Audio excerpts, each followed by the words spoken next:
AI क्या है? AI माया है।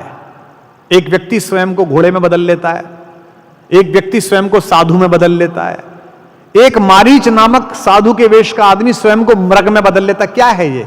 गंगा जी के तट पर जब मैं 3 दिन बोलने के लिए बैठा तो पहले ही दिन आईआईटी रुड़की के कुछ छात्र शनिवार का लाभ उठाने के लिए हर की पैड़ी आए थे। उन्होंने दूर खड़े होकर देखा कि कुमार विश्वास का कोई कार्यक्रम चल रहा है। इंजीनियरिंग कॉलेज में मेरी लोकप्रियता रही है कविताओं के कारण, तो बच्चे पीछे पहुंच गए। 2-2.5 घंटे उन्होंने रामचंद्र जी सुने, अपने अपने राम सुना, और फिर उनमें से एक बच्चे ने स्लिप लेकर मंच पर भेज दी कि कल इसका जवाब दे देना, कल भी आएंगे। वो रुके हुए थे वहीं। मैंने उस स्लिप को पढ़ा, मैंने प्रश्न लिए, उनमें से उसका प्रश्न रखा। यहां बैठे कुछ लोगों के मन में भी वो सवाल हो सकता है। उनमें से एक बच्चे ने लिखा कि साहब मैं तो आपकी कोई दीवाना कहता है सुनने आया था, आप पता नहीं क्या ये रामचंद्र जी सुनाने लगे। अब आप मुझे बताओ साहब, मैं इंजीनियरिंग कर रहा हूं आईआईटी में, फाइनल ईयर में हूं, और मैं एआई पढ़ रहा हूं, मेरे को क्या मिलेगा इस राम कथा से? यहां बैठे लोग हैं, उनके मन में भी ये सवाल होगा। बच्चियां बैठी हैं छोटी छोटी, इनके मन में भी सवाल होगा कि बात तो सही कही थी, मेरा क्या मतलब राम कथा से? मैंने उसको कहा बेटा तू एकदम सही जगह आया है, तेरी ही जरूरत है राम कथा को, और राम कथा की तुझे। क्योंकि एआई का जो खतरा विश्व में बढ़ रहा है, रावण के समय सबसे प्रकर्ष पर था। एआई क्या है? एआई माया है।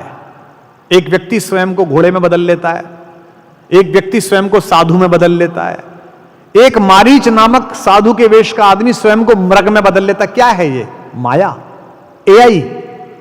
और रामचरितमानस में 2 शब्द हैं, एक है मायावी जो रावण के लिए है, और एक है मायापति, माया पर अधिकार करने वाला, वो मर्यादा पुरुषोत्तम राम के लिए है।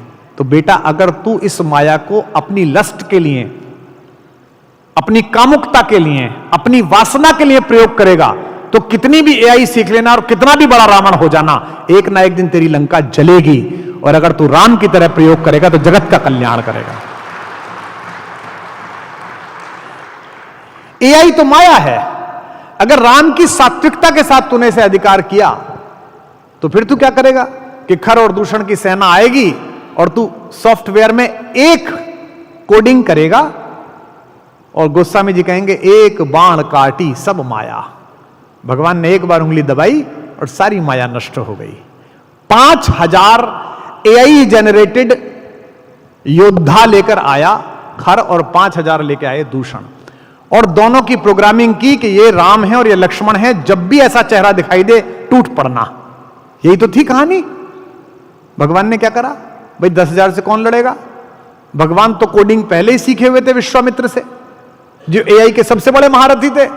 भगवान ने क्लाउड में जाके कोडिंग बदली, उनके सैनिकों को स्वयं में ही राम दिखने लगा और सबने एक दूसरे को मार दिया, सब मर गए। एक बाण काटी सब माया, ये वैज्ञानिक व्याख्या है, यही सत्य है। अगर अपनी पीढ़ी के लोगों को हम अपने धर्म की, हो सकता है मैं गलत हूं, हो सकता है मेरी व्याख्या में दोष हो, लेकिन उनको तात्कालिक धर्म की व्याख्या से जोड़ना पड़ेगा। जैसे जटायु, कहते हैं कि साहब जटायु जी आकाश में उड़ रहे थे, वे पक्षी थे और उन्होंने रावण के यान पर हमला कर दिया। मैं नहीं मानता, मैं ऐसा मानता हूं कि जटायु अपने समय के सबसे योग्य फाइटर प्लेन के चालक थे, और वो उस समय आकाश में इंस्पेक्शन की ड्यूटी में थे।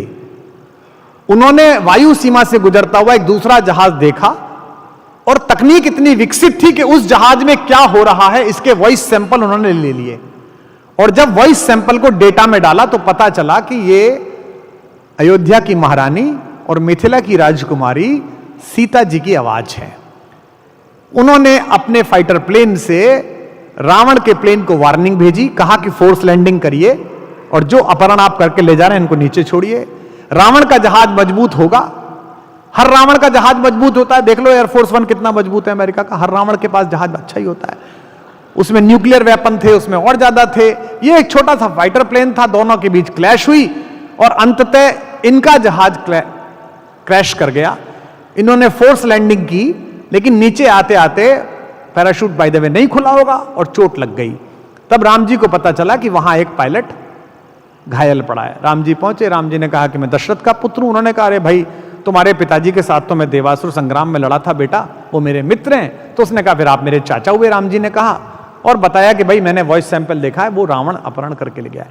ये तो वैज्ञानिक व्याख्या है, पर आप बच्चे से ये आशा करें कि वो इस पर भरोसा करे कि एक आदमी उड़ रहा था, तो फिर थोड़ा सा, मैं ये नहीं कह रहा कि आध्यात्मिकता को विज्ञान में परखिए, विज्ञान के भी इतनी औकात नहीं कि वो आध्यात्मिकता को पकड़ सके।